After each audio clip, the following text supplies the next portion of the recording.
for students, especially those migrating newly to New Zealand, who had a foundation English language and possibly literacy level and needed to go into mainstream classes but couldn't, especially in those small schools where there was either no specialist ESOL support or only very part-time ESOL support. The idea was to provide a really flexible learning environment that wouldn't cognitively overload students, so have plenty of scaffolding using things like multimedia that would be good for most learning preferences and styles, so it had a lot of those aspects built into it, and also just gave students a lot of opportunities to revise and practice the language, and as well as building a community.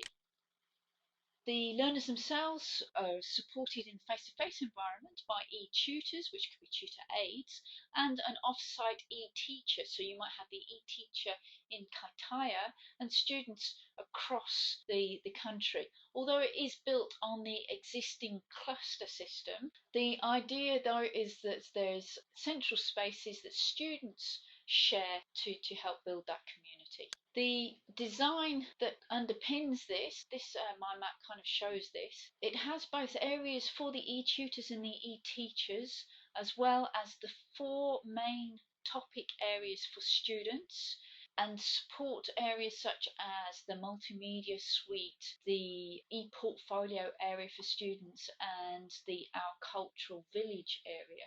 This translates in Moodle to look a little bit like this. So you have the student area, you have the teacher area, and yet to be developed is a community, a parents area. The theme here, very much New Zealand, it's the bush, it's tramping, and has both the text here as well as we've built in audio so that students can practice both reading and listening. Thinking about the professional development that will be required by e-tutors and e-teachers, we've put together both a guide and this area here where teachers can share their own experiences and ideas, but it can also access resources around the learners they might encounter, some of the resources they could use and how people have already been using them effectively, and the nuts and bolts, how do I actually use Moodle or Adobe Connect, for instance. Behind all of the design is very much sound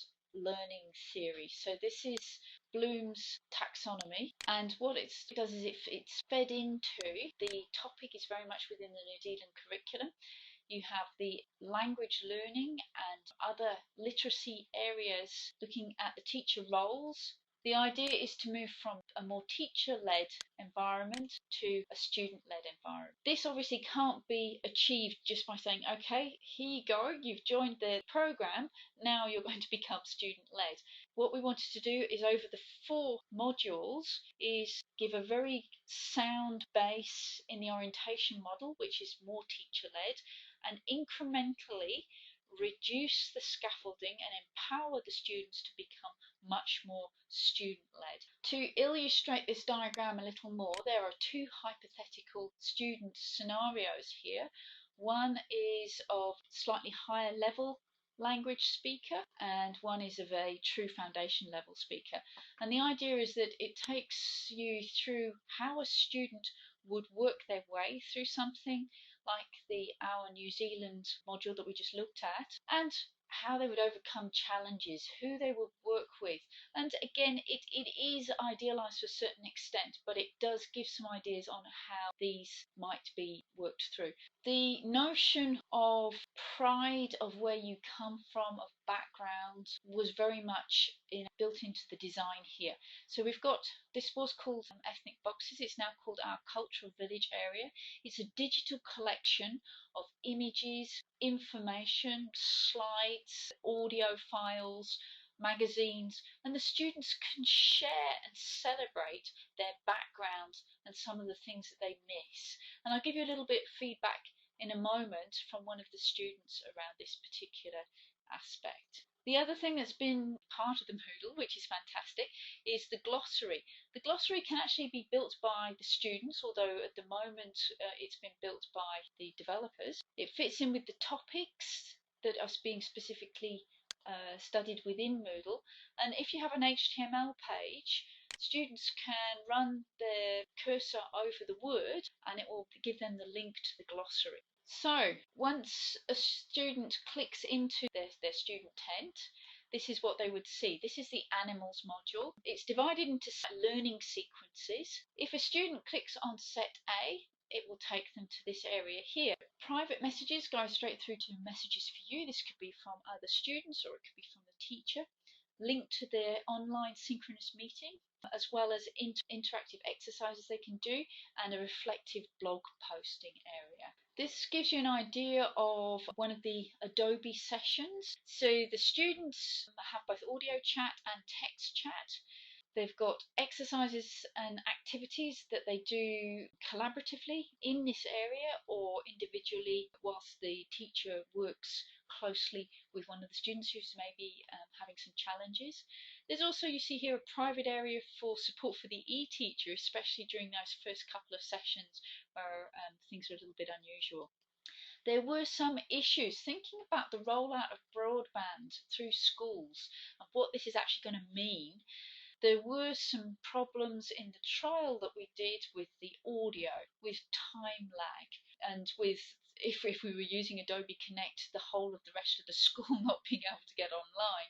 So with broadband, just a rhetorical question here, how much is it going to empower our learners? What are we going to be doing with it to help our learners? Within the Moodle site as well, we've been linking out to existing activities as well as building them ourselves.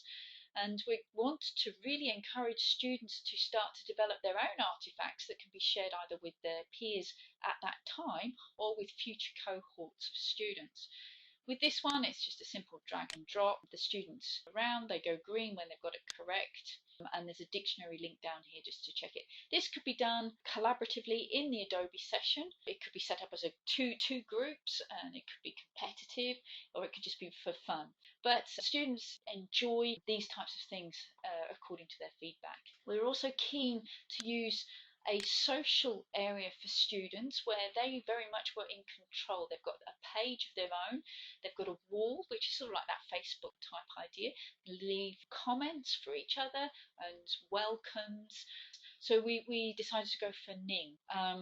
We also wanted students to develop their own e-portfolios and put together an example, which is what you can see here.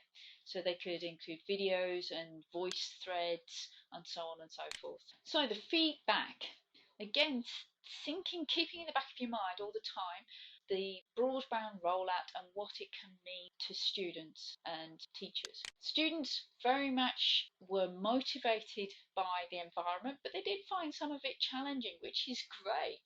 If it was too easy, they'd be bored. And it looks from this comment and from other comments like it that students were scaffolded and supported enough that they felt they could give things a go. Thinking about the Our Cultural Village aspect that I showed earlier, this student in particular was blown away by the Kiribati videos and the songs, and so it really did start to create a community and understanding, so that cross-cultural collaboration and understanding. The e-tutors themselves loved the resources, loved the areas, enjoyed interacting within them, and obviously recognised that the students were motivated by the whole thing. This is perhaps the main reason for continuing with the next stage. We've just done the trial, we're going into the pilot, which will be a slightly bigger thing, and then a final roll